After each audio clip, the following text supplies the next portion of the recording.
السلام علیکم ورحمۃ اللہ وبرکاتہ نحمدہ ونصلی علی رسولہ الکریم اما بعد۔ امید کرتے ہیں آپ تمام سسٹرز خیر و عافیت سے ہوں گی اور ایمان کی بہترین حالت میں ہوں گی۔ اللہ رب العزت سے دعا ہے آپ کی طرف ہر بڑھنے والا شر خیر میں بدل دے، آمین آمین۔ پیاری سسٹرز، ہم لوگ سورۃ المائدہ کی آیہ مبارکہ 41 تک تفسیر اور آیہ مبارکہ 42 تک ٹرانسلیشن کر چکے تھے۔ آج مزید ایک آیہ مبارکہ کی ٹرانسلیشن کریں گے اور تفسیر کا لیسن آیہ مبارکہ 42 سے سٹارٹ کریں گے اور ساتھ میں آیہ مبارکہ 41 کو بھی لے کے چلیں گے، کیونکہ آیہ مبارکہ 42 بھی 41 کے ساتھ ہی ریلیٹڈ ہے۔ تو آئیے لیسن سٹارٹ کرتے ہیں۔ رب اشرح لی صدری ویسر لی امری واحلل عقدۃ من لسانی یفقہوا قولی اللہم بارک لنا فی اوقاتنا اللہم فقہنا فی الدین اللہم انی اسألک الہدی والتقی والعفاف والغنی اللہم الہمنی رشدی واعذنی من شر نفسی۔ اعوذ باللہ من الشیطان الرجیم، بسم اللہ الرحمن الرحیم۔ وَكَيْفَ يُحَكِّمُونَكَ وَعِندَهُمُ التَّوْرَاةُ فِيهَا حُكْمُ اللَّهِ ثُمَّ يَتَوَلَّوْنَ مِن بَعْدِ ذَلِكَ وَمَا أُولَئِكَ بِالْمُؤْمِنِينَ۔ ٹرانسلیشن: وَكَيْفَ يُحَكِّمُونَكَ، اور کس طرح وہ آپ کو حاکم تسلیم کریں، وَعِندَهُمُ التَّوْرَاةُ، اور ان کے پاس تورات موجود ہے، فِيهَا حُكْمُ اللَّهِ، اس میں اللہ کے حکم موجود ہیں، ثم يتولون من بعد ذلك، پھر جاتی ہے وہ جماعت بعد اس کے، وما اولئک بالمؤمنین، اور نہیں ہیں ایسے ہی لوگ مومنین کے ساتھ۔ تفسیر آیہ مبارکہ 42 سے، سماعون للکذب اکالون للسخط فإن جاءوک فاحکم بینہم او اعرض عنہم وإن تعرض عنہم فلن یضروک شیئا وإن حکمت فاحکم بینہم بالقسط ان اللہ یحب المقسطین۔ ہمارا موضوع یہود پہ چل رہا تھا، اسی موضوع کو آگے بڑھتے ہوئے لیسن سٹارٹ کرتے ہیں۔ اور یاد رہے کہ اگرچہ یہ باتیں، یہ واقعات یہود کے بیان ہو رہے ہیں، لیکن اس میں ہمارے لیے بہت سارے لیسن چھپے ہوئے ہیں، اور قرآن مجید میں اس لیسن کو، اس مضمون کو بار بار ریپیٹ کرنے کا مقصد بھی یہی ہے کہ ہم لوگوں کو جگانا، امت محمدیہ صلی اللہ علیہ وسلم کو بیدار کرنا کہ جو کام ان لوگوں نے کیے اور وہ اللہ کی نگاہ میں مغضوب ہوئے، تو یہ کام امت محمدیہ صلی اللہ علیہ وسلم نے نہیں کرنے، ورنہ جو حال ان کا ہوا یہی حال تمہارا بھی ہوگا۔ جیسا انہوں نے اپنی ذمہ داری کو فراموش کیا، چھوڑ دیا اور اپنی منمانیاں کی اور اپنے مقصد حیات کو نہ پہچانا، اگر تم بھی یہی کرو گے تو پھر دور نہیں ہے کہ جو حالات ان کے ہوئے تمہارے بھی وہی حالات ہوں۔ جیسا کہ آیہ مبارکہ 41 میں اللہ رب العزت نے فرمایا کہ وہ بہت زیادہ کان لگانے والے ہیں جھوٹ کے لیے اور جاسوسی کرنے والے ہیں دوسرے لوگوں کے لیے۔ تمہاری مجلس میں آنے کا مقصد ان کا کیا ہوتا ہے کہ ادھر کی باتیں ادھر پہنچانا، اور اس میں کوئی خیر نہیں چھپی ہوتی بلکہ نیت میں کھوڑ ہوتی ہے۔ اور اسی بات کو دوبارہ سے آیہ مبارکہ 42 میں ریپیٹ کیا جا رہا ہے، سماعون للکذب، کہ وہ بہت زیادہ سننے والے ہیں جھوٹ کے لیے۔ پھر ایسے لوگوں کا مزید کیا کام ہے، اکالون للسخط، یہ بہت زیادہ سود کھانے والے ہیں۔ اور اس میں للسخط کا جو ورڈ ہے بہت ہی زیادہ اہم ہے، اس میں مفسرین نے مختلف اس کی وضاحت کی ہے، جیسا کہ امام قرطبی نے فرمایا سخط کے جو لفظی معنی ہے مٹانے اور ہلاک کرنے کے ہیں، گویا کہ حرام مال وہ چیز ہے جو انسان کی نیکیوں کو ختم کر دیتا ہے۔ اور یاد رہے کہ اس مال پہ بولا جاتا ہے سخط کا ورڈ جس کے لینے میں آر یا خفیہ طور پہ لینا مقصد ہو، یعنی کہ سامنے سب کے نہ لیا جائے بلکہ لین دین جو ہے اس کو خفیہ طور پہ یعنی کہ پوشیدہ رکھا جائے،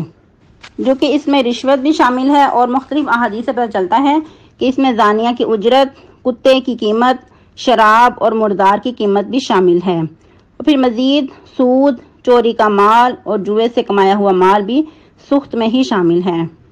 اور اس طرح کی تمام خباثتیں یہود کے اندر موجود تھیں، جس طرح کہ پہلے بھی ہم نے پڑھا کہ یہ لوگ باطل طریقے سے لوگوں کا مال کھایا کرتے تھے، اور اس کے اندر پھر من گڑت مسائل، خود ساختہ فتوے، یہ بھی اس کے اندر شامل ہیں۔ اور خود ساختہ جو فتوے تھے کیوں دیا کرتے تھے، ایک تو لوگوں کو خوش کرنے کے لیے، اور دوسرا اس کی بدلے میں تھوڑی سی قیمت وہ لے سکیں، اپنے مال کو زیادہ کرنے کے لیے، ان سے اجرت بٹورنے کے لیے۔ اور یاد رہے کہ اگر آج معاشرے میں نظر دوڑائی جائے، نگاہ ڈالی جائے، تو یوں لگتا ہے کہ وہی زمانہ پلٹ رہا ہے۔ جو کچھ ان میں پایا جاتا تھا، جو خباثتیں ان کے اندر موجود تھیں، آج ہمارے معاشرے میں بھی یہ سب کچھ ہو رہا ہے۔ اور سود کے لینے دینے پہ بھی کوئی آر محسوس نہیں کی جاتی۔ جیسا کہ بینک سے پیسہ لینا یا پھر قسطوں پہ چیزیں لینا، تو یاد رہے کہ اس کے اندر سود شامل ہے۔ چاہے جتنا مرضی اسلامی بینک کا لیبل لگا ہو، لیکن اندر کھاتے یہ سارا سودی نظام ہی ہے۔ کوئی بھی بینک اسلام کے مطابق نہیں چلتا، بلکہ جو سودی نظام ہے اس کے مطابق ہی کسی سارا سلسلہ چل رہا ہے۔ اس لیے بینک سے ادھار لینے سے بچنا بہت ضروری ہے۔ اس کے برعکس اللہ رب العزت نے قرضے کو جائز رکھا ہے۔ اگر انسان کو ضرورت ہے، انسان قرضہ لے سکتا ہے۔ اسی لیے اس پہ اجر بھی رکھا گیا ہے کہ جو قرضہ دینے والا ہے اس کے لیے کتنا اجر ہے۔ ہر دن جتنا اس نے قرضہ دیا ہے دوسرے کو، اس کے نامہ اعمال میں اس طرح لکھا جاتا ہے جس طرح اس نے اتنے پیسے صدقہ کیے ہیں۔ اگر وہ تنگ دست کو مزید مہلت دیتا ہے تو اس کے لیے پھر دوہرا اجر لکھا جاتا ہے۔ مثال کے طور پہ اگر آپ لوگوں نے 1,00,000 روپیہ کسی کو دیا ہے ادھار قرضے کے طور پہ، تو آپ کو اتنا ہی ثواب ملتا ہے ڈیلی کی روٹین پہ کہ گویا آپ روزانہ 1,00,000 صدقہ کر رہے ہیں۔ اگر مزید تنگ دست کو مہلت دے رہے ہیں تو گویا آپ 2,00,000 ڈیلی کا صدقہ کر رہے ہیں۔ تو اللہ رب العزت کا ہم پہ کتنا فضل و کرم ہے کہ چھوٹی چھوٹی نیکی پہ اتنا بڑا اجر ہمیں عطا کر رہے ہیں۔ سبحان اللہ۔ تو کیا پتہ چلتا ہے کہ اللہ رب العزت نے سود کو حرام کیا ہے اور قرض کو حلال کیا ہے۔ اور جیسا کہ پہلے بھی ہم پڑھ چکے ہیں کہ سود جو ہے، یہ اس کی ڈیفینیشن کیا ہے کہ ہر وہ قرض جو نفع کھینچے وہ سود ہے۔ لیکن عموماً لوگوں کو پتہ ہی نہیں ہوتا کہ سود کس کو کہا جاتا ہے، کیونکہ عوام بیچاری تو لا علم ہے، نہ ان کے پاس ٹائم ہے کہ علم حاصل کریں، کچھ کسی بات کو سیکھیں یا جو اسلام کے قوانین ہیں ان کو سمجھیں کہ ہمارے اوپر کیا ذمہ داریاں عائد ہوتی ہیں یا کن چیزوں سے ہم نے بچنا ہے۔ بس دیکھا دیکھی ہم حرام کاریوں کے پیچھے چلتے جا رہے ہیں۔ تو مزید اللہ رب العزت فرما رہے ہیں فَإِن جَاءُوكَ فَاحْكُم بَيْنَهُمْ أَوْ أَعْرِضْ عَنْهُمْ، بس اگر وہ آپ کے پاس آتے ہیں تو آپ ان کے درمیان فیصلہ کریں یا ان سے اعراض کر لیں۔ نبی صلی اللہ علیہ وسلم کو دونوں چیزوں کا اختیار تھا، اور اس میں سوال پیدا ہوتا ہے کہ نبی صلی اللہ علیہ وسلم کو اس چیز کا کیوں اختیار دیا گیا تھا کہ آپ ان سے اعراض کریں؟ کیونکہ ان کے پاس پہلے سے تورات موجود تھی جس میں مکمل دین سمجھا دیا گیا تھا، ہر بات کی وضاحت تھی۔ پھر مزید سوال پیدا ہوتا ہے کہ وہ نبی صلی اللہ علیہ وسلم کے پاس کیوں آتے تھے جبکہ ان کے پاس مکمل جو شریعت تھی وہ موجود تھی؟ اور اس میں بھی یہ حکمت ہے کہ نبی صلی اللہ علیہ وسلم کے پاس اس لیے آتے تھے، ایک تو اپنے آپ کو یہ شو کروانے کے لیے کہ ہم آپ کے ساتھ ہیں، آپ کے خیرخواہ ہیں، آپ کے بہت متبعین میں سے ہیں، لیکن دلوں میں کھوٹ تھی، دلوں میں منافقت چھپی ہوئی تھی، جیسا کہ آیت مبارکہ 41 میں بھی پڑھ چکے کہ جاسوسی کرنے کے لیے آپ کے پاس آتے تھے، یا پھر مزید کہ ہو سکتا ہے کوئی رخصت ہمیں مل جائے، کوئی ہمارے لیے آسانی کی راہ نکل آئے، کیونکہ آپ صلی اللہ علیہ وسلم اپنی امت کے لیے، اپنے لوگوں کے لیے بہت مہربان تھے، شفقت کرنے والے تھے، اور بعض اوقات اپنے جو فیصلے ہیں، اپنے جھگڑے ہیں، وہ گڈ مڈ کر کے پیش کرتے، اور ان کو یہ بھی پتا تھا کہ آپ صلی اللہ علیہ وسلم کون سا غیب جانتے ہیں، جو بات ہم پیش کریں گے اس کے مطابق ہی فیصلہ کریں گے، اس طرح ہمارے اوپر جو سزا ہے اس سے ہم بچ جائیں گے، اور آپ سے فیصلہ لے جا کر ہم اپنے لوگوں کو بتائیں گے کہ یہ آپ صلی اللہ علیہ وسلم نے اس طرح فیصلہ کیا ہے۔ پھر مزید نبی صلی اللہ علیہ وسلم کو اللہ رب العزت تسلی دے رہے ہیں کہ وَإِن تُعْرِضُ عَنْهُمْ، اور اگر آپ ان سے اعراض کر لیتے ہیں فَلَن يَضُرُّوكَ شَيْئًا، تو وہ ہرگز آپ کو کچھ بھی نقصان نہیں پہنچا سکتے۔ وَإِنْ حَكَمْتَ فَاحْكُم بَيْنَهُم بِالْقِسْطِ، لیکن یاد رکھو اگر آپ فیصلہ کرتے ہیں ان کے درمیان تو انصاف پہ مبنی فیصلہ کیجئے گا۔ دیکھیں کتنا خوبصورت انداز ہے اللہ رب العزت کا کہ نبی صلی اللہ علیہ وسلم ایسا نہیں کر سکتے تھے کہ بے انصافی والے کوئی معاملے کرتے، لیکن پھر بھی اللہ رب العزت تاکید کے لیے اپنے پیارے نبی صلی اللہ علیہ وسلم کو فرما رہے ہیں کہ اگر آپ فیصلہ کرتے ہیں تو انصاف میں مبنی فیصلہ کیجئے گا۔ ان اللہ یحب المقسطین، کیونکہ اللہ رب العزت انصاف کرنے والوں کو ہی دوست رکھتے ہیں۔ اور دیکھیں کہ ادھر اگرچہ اللہ رب العزت نبی صلی اللہ علیہ وسلم کو فرما رہے ہیں، تاکید کر رہے ہیں، مخاطب کر رہے ہیں، لیکن یہ ایک قاعدہ کلیہ اصول پوری انسانیت کو سمجھا دیا کہ جو بھی فیصلہ کیا جائے، کوئی بھی معاملہ اصلاح کی جائے تو اس کے اندر جو انصاف ہے اس کو مقدم رکھنا ہے۔ پھر مزید اللہ رب العزت ان کے حالات کو واضح کر رہے ہیں۔ اللہ رب العزت کیا فرما رہے ہیں؟ وَكَيْفَ يُحَكِّمُونَكَ عِندَهُمُ التَّوْرَاةُ فِيهَا حُكْمُ اللَّهِ، وہ کس طرح اپنے فیصلے تمہارے پاس مقدم کروا سکتے ہیں جبکہ ان کے پاس تورات موجود ہے۔ فِيهَا حُكْمُ اللَّهِ، اس میں اللہ کے تمام احکام موجود ہیں۔ ثُمَّ يَتَوَلَّوْنَ مِن بَعْدِ ذَلِكَ، پھر جاتے ہیں ان میں سے کچھ لوگ بعد اس کے۔ وَمَا أُولَٰئِكَ بِالْمُؤْمِنِينَ، اور اس سے پتہ کیا چلتا ہے کہ حقیقت میں وہ ایمان لانا ہی نہیں چاہتے، ایسے لوگ مومنین کے ساتھ نہیں ہو سکتے۔ اس میں ایک واقعہ ملتا ہے کہ یہود میں سے ایک یہودی اور یہودن عورت نے زنا کیا، تو نبی صلی اللہ علیہ وسلم کو پتہ چلا کہ ان لوگوں کو جنہوں نے زنا کیا تھا اور وہ شادی شدہ تھے کہ ان کے منہ کو کالا کر کے گدھے پہ بٹھا کر گلیوں میں چکر لگوائے گئے، ان کو برا بلا کہا گیا، تو اس طرح ان کو سزا دی گئی۔ تو اس وقت نبی صلی اللہ علیہ وسلم نے ان کو اپنے پاس بلایا اور ان سے پوچھا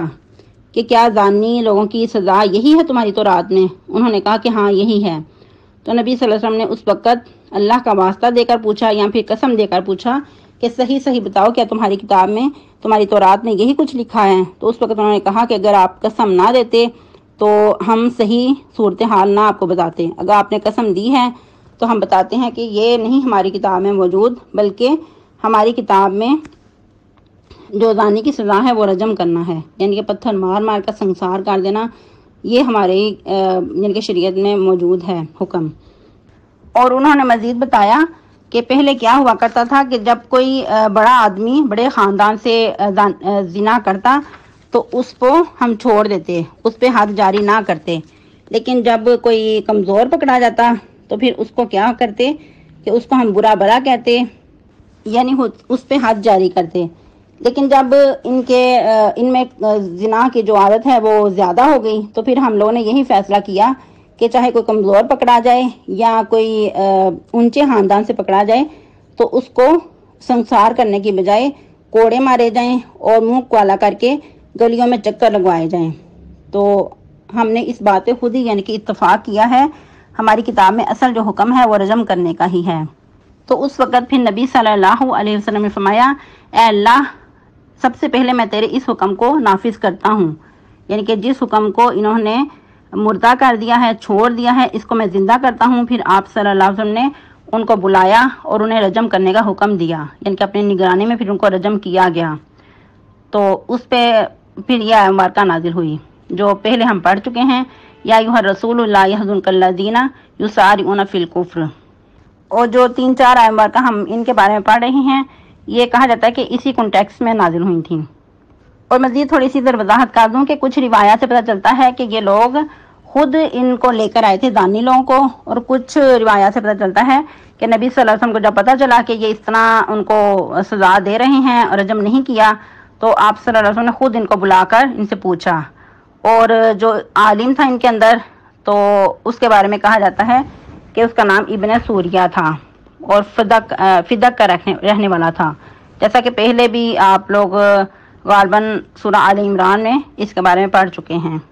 اور اس آیت مبارکہ کے بارے میں یہ بھی کہا جاتا ہے کہ یہ لوگ آپس میں کہا کرتے تھے کہ آؤ نبی صلی اللہ علیہ وسلم کے پاس چلتے ہیں، اگر وہ آپ کو رجم کرنے کا حکم دیتے ہیں تو پھر اپنی مرضی کریں گے، پھر بات نہیں مانیں گے، لیکن اگر منہ کالا کر کے اور گلیوں میں چکر لگوانے کا حکم دیتے ہیں تو پھر اس بات کو مان لیں گے۔ اور جو پہلے ہم آیت مبارکہ 41 میں یہ الفاظ پڑھ چکے ہیں، یقولون ان اوتیتم ھذا فخذوہ وان لم تؤتوہ فاحذروا، کہ اگر وہ دیے جائیں اس کے مطابق تو اس کو لے لو، اگر نہ وہ دیں اس کو تو اس سے بچو، یعنی کہ اگر تمہیں رجم کرنے کا حکم دیتے ہیں تو پھر نہ اس کو قبول کرنا، لیکن اگر تمہارے مطابق وہ فیصلہ کرتے ہیں تو اس کو پھر خوشی سے قبول کر لینا۔ تو یہ ان کی سازشیں ہوتی تھیں، یہ ان کی بدنیتی ہوتی تھیں کہ عمل کرنے کے لیے یہ آپ کے پاس نہیں آتے تھے بلکہ رخصتیں نکالنے کے لیے کہ ہو سکتا ہے ہمیں کوئی نہ کوئی حل مل جائے یا کوئی مارجن دیا جائے تو ہم سزا سے بچ جائیں، اور جو ہمیں اپنی عزت جاتی نظر آتی ہے وہ بھی ہماری محفوظ رہے۔ تو ایسے لوگوں کے بارے میں نبی صلی اللہ علیہ وسلم کا واضح فرمان موجود ہے، جس طرح کہ نبی صلی اللہ علیہ وسلم نے فرمایا، مفہوم حدیث ہے کہ پہلے لوگ اسی بات پہ ہلاک کر دیے گئے کہ جب ان میں سے کوئی بڑے خاندان سے کوئی گناہ کرتا تو اس کو چھوڑ دیا جاتا، لیکن اس کے برعکس اگر کوئی کمزور طبقے کا کوئی چوری کرتا یا کوئی اور ان سے جرم ہو جاتا تو اس پہ حد نافذ کر دی جاتی۔ تو ہم آج اپنے معاشرے میں نظر دوڑائیں تو کیا آج بھی ایسا نہیں ہو رہا؟ یہی کچھ ہمارے معاشرے میں ہو رہا ہے۔ اللہ رب العزت ایسی بدقسمتی سے بچا کر رکھے۔ اسی لیے تو جو حاکم عادل ہے اس کے لیے کتنا بڑا اجر رکھا گیا ہے کہ ایسے حاکم عادل کے لیے قیامت کے دن اللہ کے عرش کے سائے میں اس کو جگہ دی جائے گی کہ جو ہر معاملے میں عدل سے کام لیتا تھا، چاہے اپنے گھریلو معاملات ہوں یا کسی بڑے منصب پہ وہ فائز ہوں۔ آج کے لیے اتنے کافی ہے۔ یہ ہم لوگ سورۃ المائدہ کی آیت نمبر 43 تک پڑھ چکے ہیں، ترجمہ تفسیر۔ تو آج کا لیسن بہت ہی اہم تھا، اس کی روشنی میں اپنا جائزہ لیجئے گا اور اپنی اصلاح کرنے کی کوشش کیجئے گا۔ کل فرائیڈے ہے، آپ لوگوں کو چھٹی ہے، تو فرائیڈے کی سنتوں کا خیال رکھیے گا، اسپیشلی سورۃ الکہف اور درود شریف کی کثرت، مسواک اور صدقہ۔ سبحانک اللہم ربنا و بحمدک نشہد ان لا الہ الا انت نستغفرک ونتوب الیک۔ والسلام علیکم ورحمۃ اللہ وبرکاتہ۔ ربنا تقبل منا انک انت السمیع العلیم وتب علینا انک انت التواب الرحیم۔ وصلی اللہ علی النبی۔